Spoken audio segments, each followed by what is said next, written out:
Hi guys, good morning.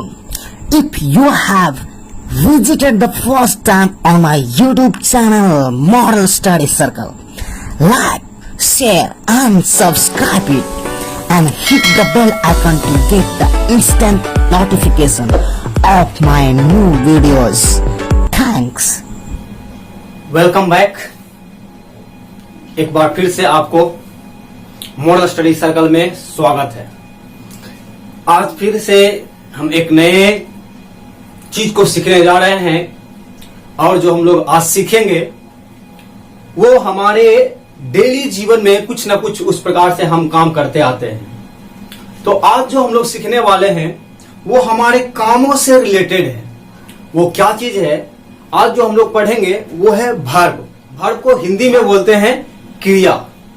तो चलिए हम लोग क्रिया के बारे में जानेंगे।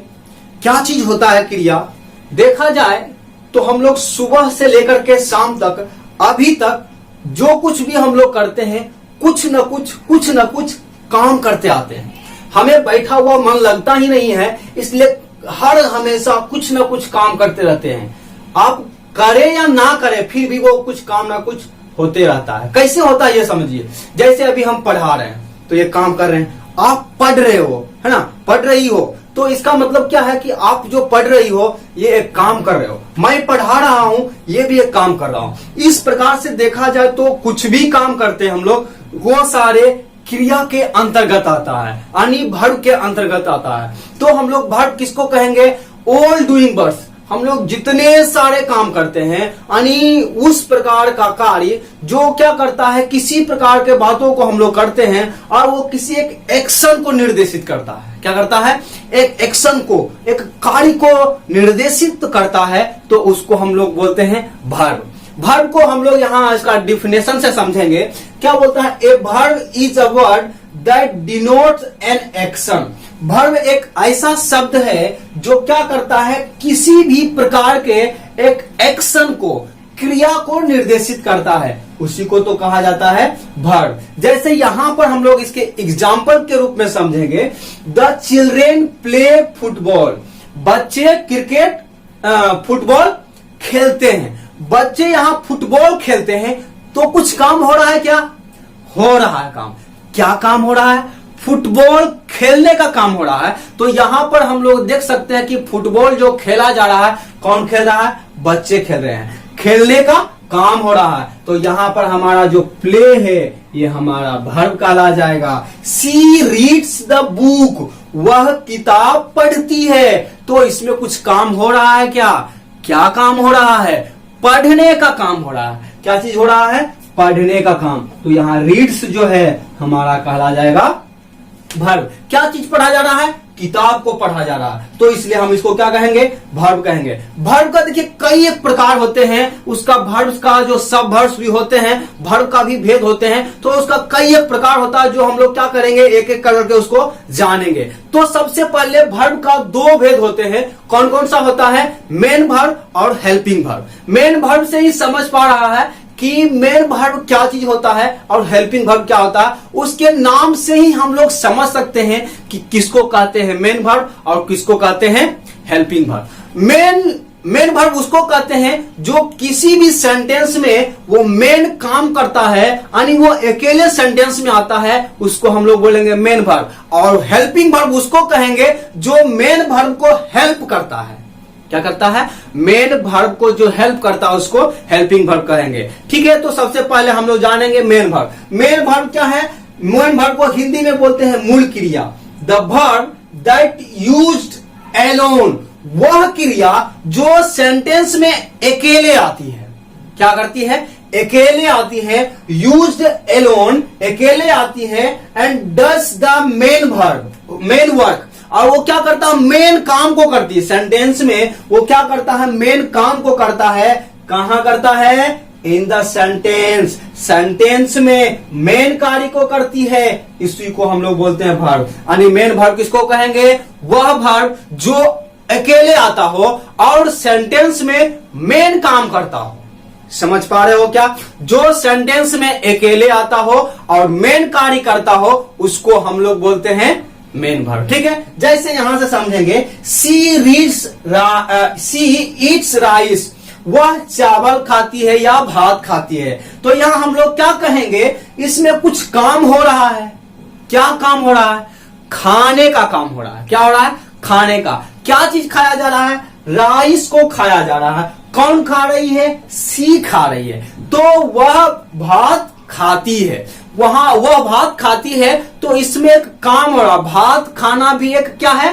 काम है। इसमें मेन काम क्या हो रहा है?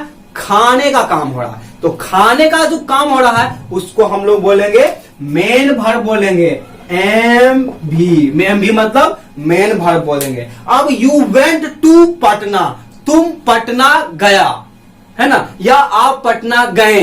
तो यहां पर काम कुछ हो रहा है। क्या क्या काम हो रहा है?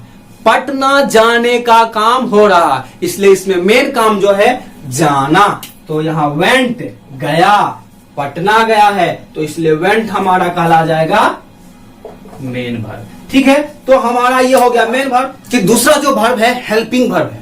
हेल्पिंग वर्ब का क्या काम है? मेन वर्ब को हेल्प करना, है ना। तो समझिए यहां से क्या बोल रहा है, हेल्पिंग वर्ब को हिंदी में बोलते हैं सहायक क्रिया। इसी से समझ पा रहे हैं कि वो सहायता करता है। क्या करता है? सहायता करता है।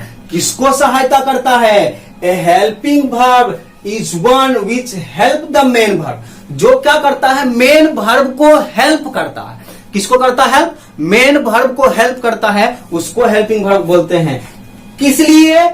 To form tense, mood, voice और सेंटेंस। वो हेल्प करता है मेन वर्ब को इसलिए ताकि टेंस में है जो किसी प्रकार का समझने में रुकावट ना हो, वॉइस में किसी प्रकार का, या हमारा जो इंटेंशन है, मूड जो बोलने का है, उसको समझने में दिक्कत ना हो, या किसी प्रकार का सेंटेंस का फॉर्म करने के लिए, निर्माण करने के लिए वो क्या करता है? मेन वर्ब को मदद करता है। यदि कई जगह में यदि हेल्पिंग वर्ब मेन वर्ब को मदद नहीं करेगा तो सेंटेंस का रूप, सेंटेंस का समझने का रूप अच्छी तरह से नहीं हो पाएगा। हमारे कहने का मतलब यह है कि आप किसी भी सेंटेंस को, कई एक ऐसा सेंटेंस है जो जिसमें आदि हेल्पिंग वर्ब नहीं उसको हेल्प करेगा मेन वर्ब को, तो वो सेंटेंस समझ नहीं पाएंगे, उसको सही से लिख नहीं पाएंगे, या उसका एक सही सेंटेंस नहीं कह पाएंगे। इसलिए क्या होता है, हेल्पिंग वर्ब जो है मेन वर्ब को क्या करता है? मदद करता है। क्या करता है?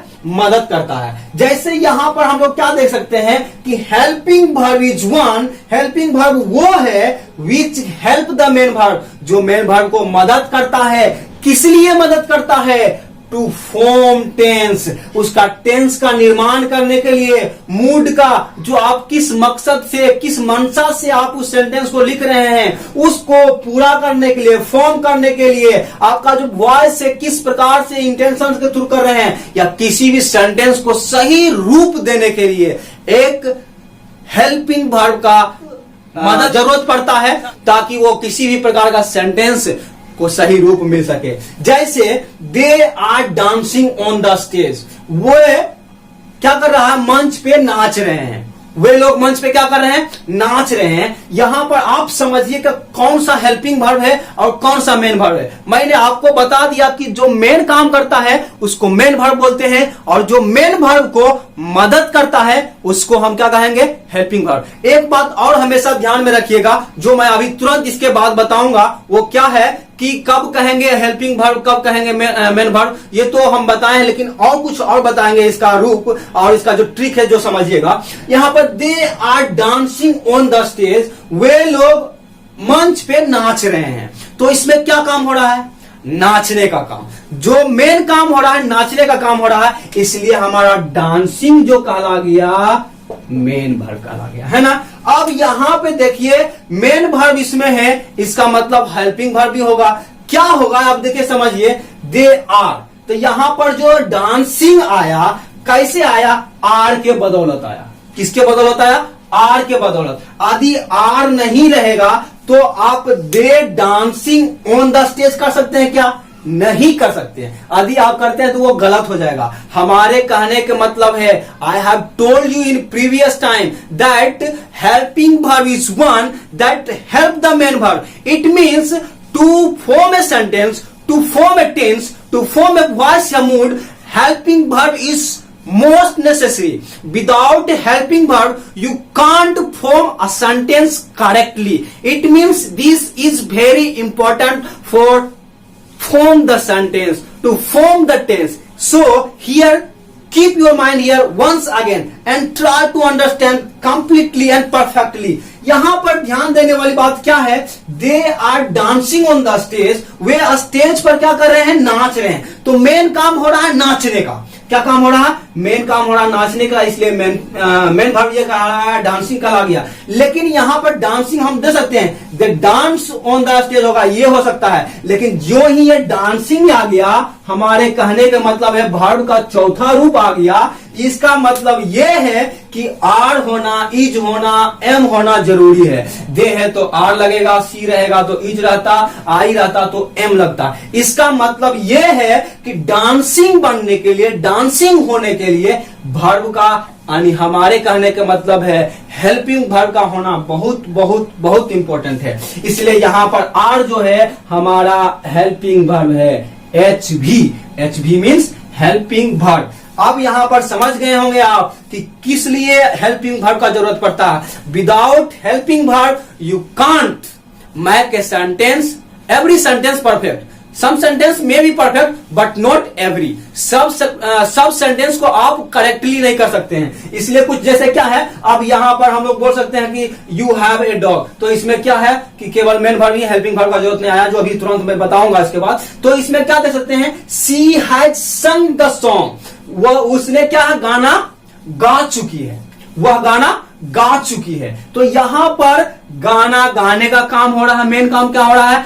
गाने का काम हो रहा है. अब यहां पर भीतरी दिया हुआ है, संग दिया हुआ, वर्ब का तीसरा रूप वर्ब है. तो यहां पर संग गाना मेन काम है. यह हो गया मेन वर्ब हो गया. ये हो गया संग, जो हो गया मेन वर्ब हो गया. लेकिन यहां पर हैज जो है, हैज क्या कर रहा है? संग बनने के लिए, भी3 बनने के लिए मदद किया. सी संग द सॉन्ग होगा? नहीं होगा. यदि वो होता है तो सेंटेंस का रूप अलग हो जाता है. वो यदि संग नहीं होगा, वहां पर सैंग हो जाएगा. क्या हो जाएगा? सैंग हो जाएगा. इसलिए संग यहां पर आया, भी3 आया, इसलिए यहां पर हैज का प्रयोग किया गया है. और हैज हमारा यहां हेल्पिंग वर्ब है. It means helping verb is most necessary in some sentence to use as a sentence. Understood? अब कुछ ऐसा वर्ब है जो कि कभी क्या होता है, सब्जेक्ट मेन वर्ब के रूप में प्रयोग किया जाता है, तो कभी क्या किया जाता है? हेल्पिंग वर्ब के रूप में प्रयोग किया जाता है. ये उस प्रकार का कंफ्यूजन रहता है. तो हम कैसे दूर कर सकते हैं कि ये जो वर्ब है हेल्पिंग वर्ब है या ये जो वर्ब है मेन वर्ब है? कैसे पता करेंगे? हमेशा मैंने आपको शुरुआत में ही बताया था कि जो सेंटेंस में अकेले वर्ब हो, क्या चीज हो? अकेले वर्ब हो, यानी हमारे के कहने का मतलब यह है the sentence which has only one verb, which has only one verb. There may be any types, but that belongs to main verb. There may be anything. वो किसी प्रकार का वर्ब हो, कैसा भी वर्ब हो, वो सेंटेंस में केवल एक वर्ब रहेगा, तो उसको हम लोग कह देंगे main verb. But when the verb, the number of the verb more than one, it means one is main verb and another is helping verb. अगर 2 से भी ज्यादा 3 वर्ब हो, किसी में 4 वर्ब हो, तो क्या करेंगे? एक वर्ब जो उसमें मेन कार्य हो रहा है उसको हम लोग मेन वर्ब बोल देंगे.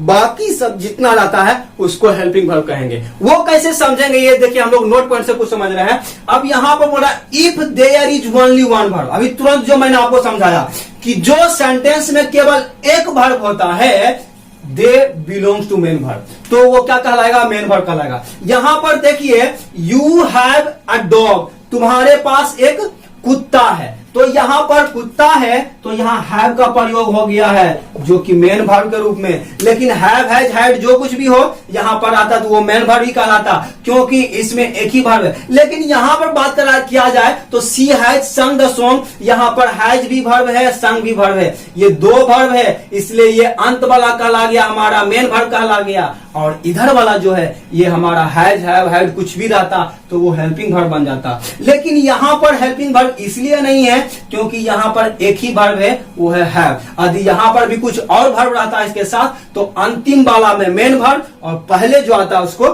हेल्पिंग वर्ब कहेंगे। अगर क्या होगा, इफ देयर आर टू या मोर देन टू वर्ब्स, अगर क्या रहेगा, दो रहेगा या दो से ज्यादा वर्ब रहेगा तो क्या करेंगे, the verb that comes at the end is called main verb. जो अंत में आता है उसको मेन वर्ब कह देंगे और जो पहले आता है या बीच में आता है उसको हेल्पिंग वर्ब कह देंगे। कैसे कह सकते हैं, देखिए एग्जांपल के रूप में, यू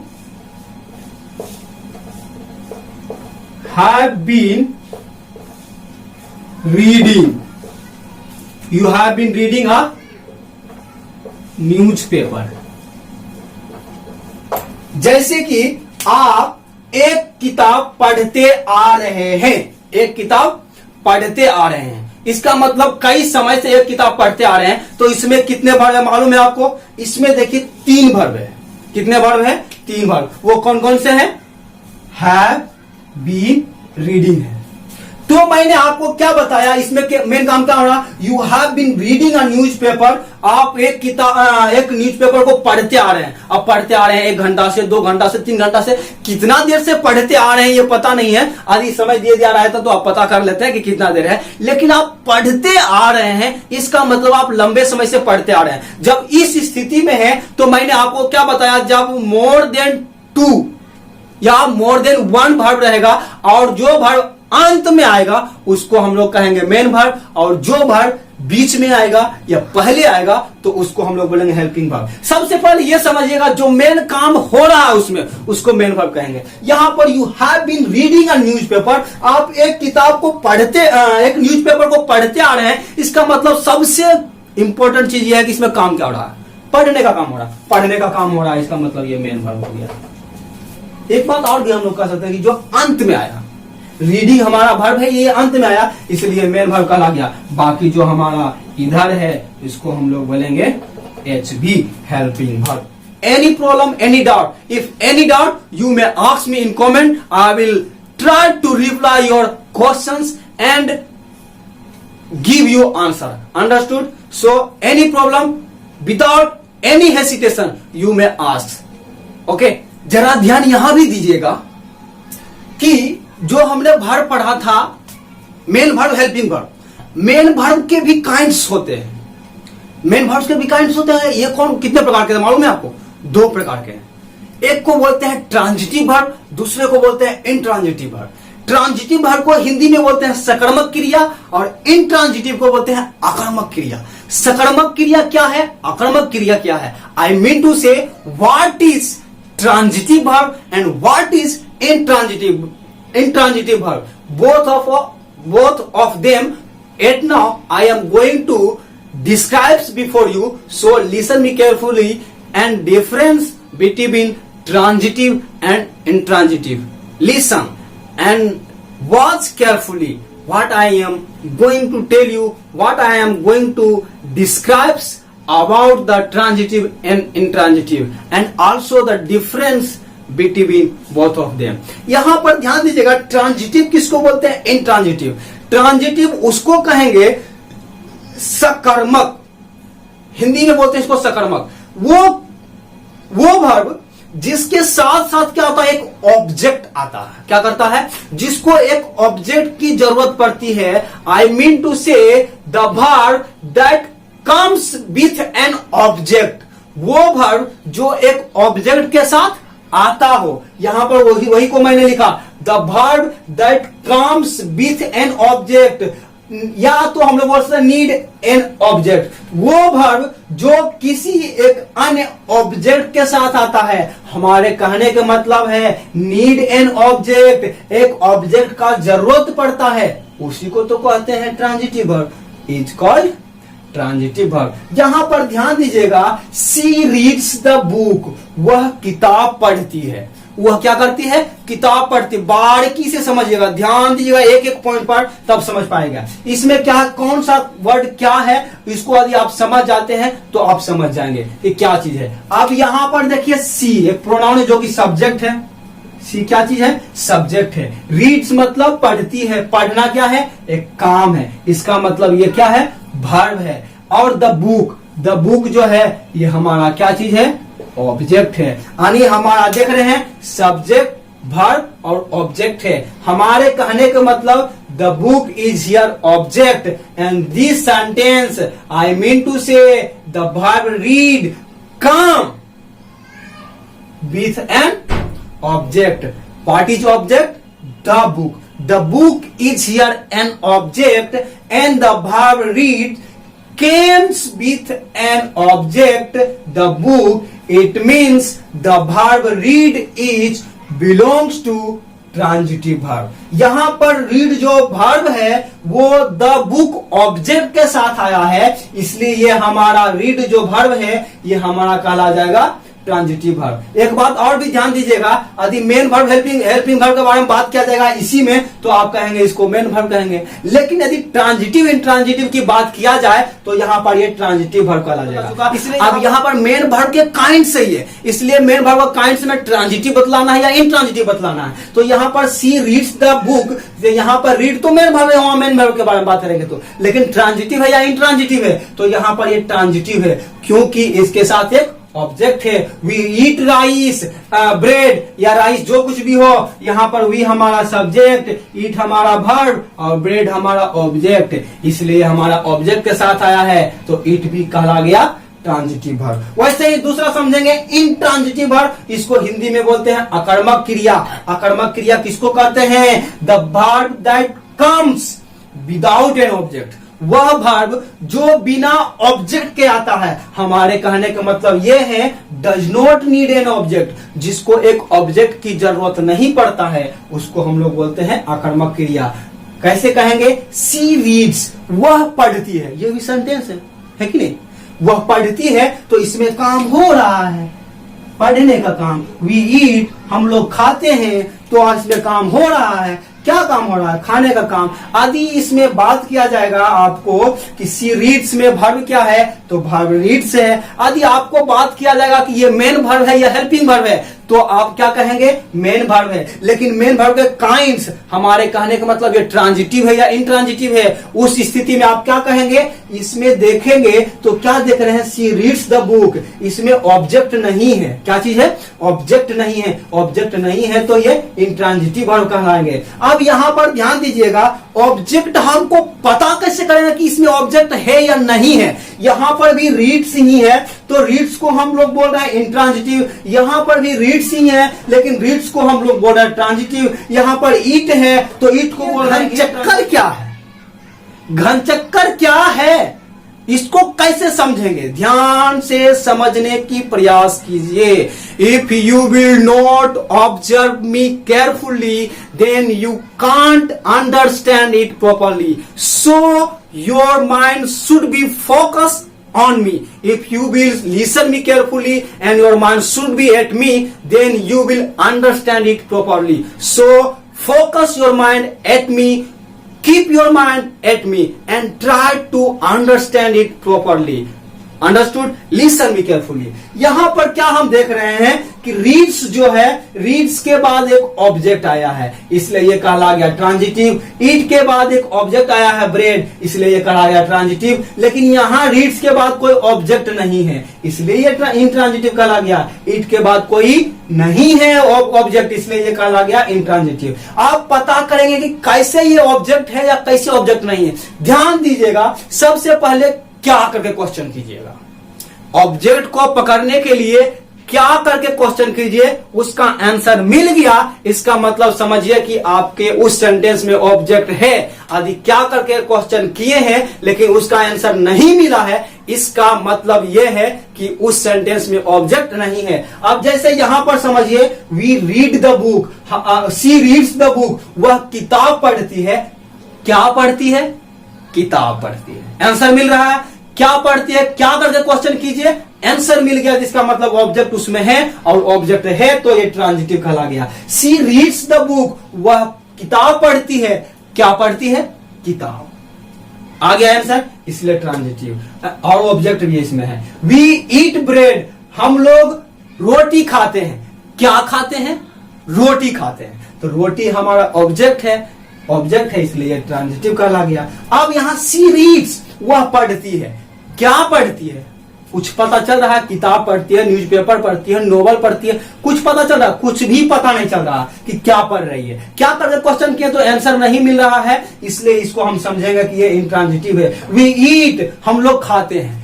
क्या खाते हैं पता नहीं है, क्या खाते हैं, इसलिए इसको हम लोग बोल देंगे इंट्रांजिटिव है। अभी मैं आपको क्या एक इंटरेस्टिंग की बात बोलूं, वो क्या है इंटरेस्टिंग बात है? कुछ ऐसा जो वर्ब है जिसके बाद ऑब्जेक्ट कभी आएगा ही नहीं, ऑब्जेक्ट कभी आएगा ही नहीं। आपको पता है क्या? यदि आपको पता है तो अभी कमेंट में तुरंत जाकर के बताइए कि कोई ऐसा वर्ब का नाम बताइए जो कभी भी उसके बाद ऑब्जेक्ट नहीं आएगा, कभी भी नहीं आएगा। यानी हमारे कहने का मतलब वो हमेशा इंट्रांजिटिव ही रहता है, वो ट्रांजिटिव उसका बनता ही नहीं। वो कौन सा मालूम है आपको? जैसे सीट, आप बोलेंगे आई सीट ऑन द बेंच, तो यहां पर ऑन है इसलिए द बेंच हमारा क्या है? ऑब्जेक्ट नहीं कहलाएगा। आई सीट, मैं बैठता हूं, है ना? तो इसके बाद क्या बैठता हूं, ऑब्जेक्ट कभी बनेगा क्या? इसके बाद कभी ऑब्जेक्ट आएगा ही नहीं। यू स्लीप, तुम सोते हो। क्या सोते हो? कभी बनेगा ऑब्जेक्ट, इसके बाद कभी ऑब्जेक्ट आएगा ही नहीं। आई कम, सी कम, यू गो, इस प्रकार से आना जाना सोना, इस प्रकार का जो वर्ड है यह मरना, मतलब सी डाई, वह मरती है। क्या मरती है?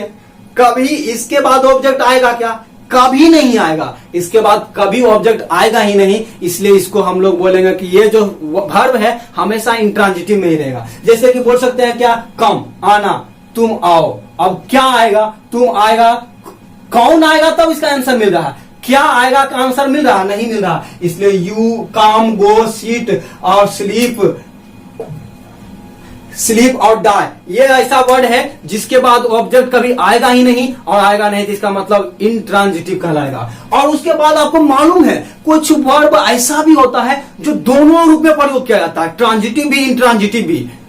वो आपको पता है क्या? यदि आपको पता है तो कमेंट में बोलिए, जल्दी से दीजिए आंसर कि कोई ऐसा एक वर्ब का नाम बताइए जो कि हमेशा क्या बोल सकते हैं कि वो ट्रांजिटिव के रूप में भी प्रयोग किया जाता है, इंट्रांजिटिव रूप में। आपको मालूम है क्या?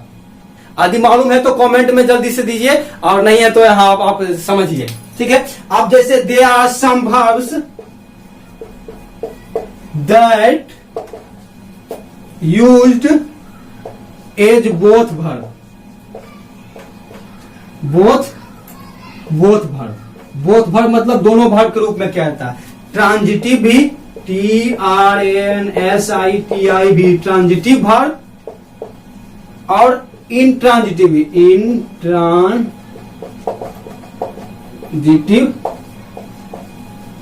वर्ब।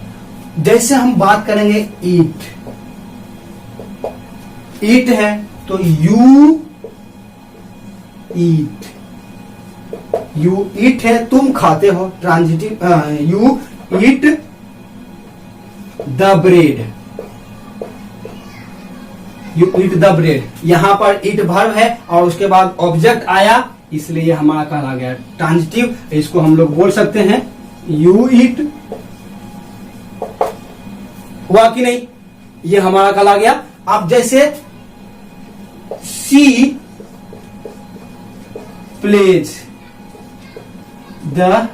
सी प्लेज क्रिकेट होगा, द नहीं लगता, कोई भी खेल के नाम के पहले द का प्रयोग नहीं होता। सी प्लेज क्रिकेट, वह क्रिकेट खेलती है, तो यहां पर क्रिकेट जो है क्या है?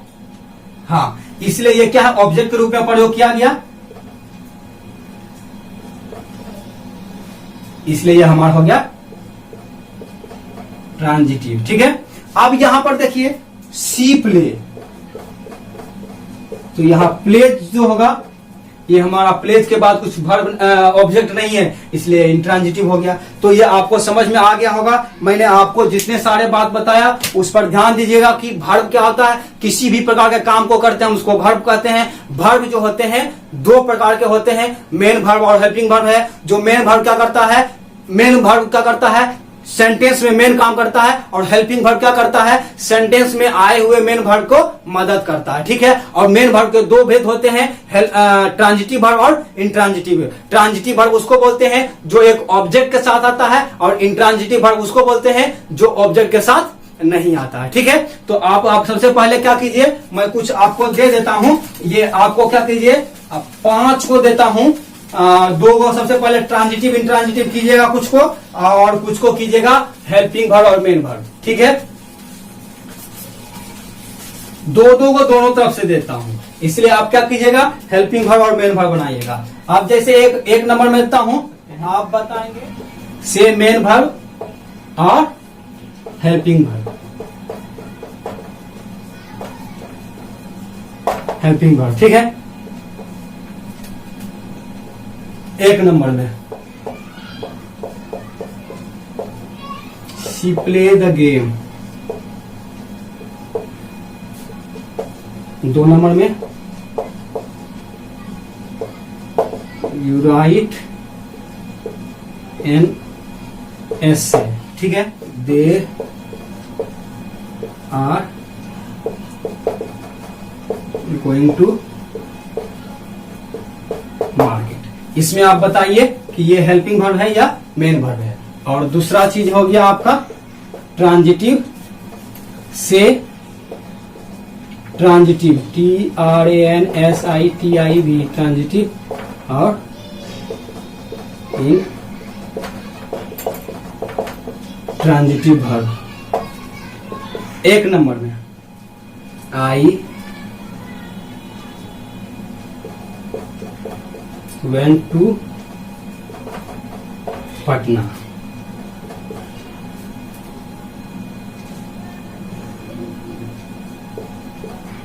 you had a ball,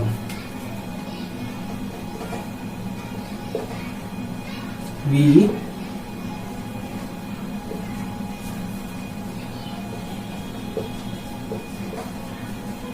came out। इतना सब आपको बना कर लाना है होमवर्क में, और क्या करना है, कमेंट में इसको आंसर को सेंड कर देना है। ठीक है।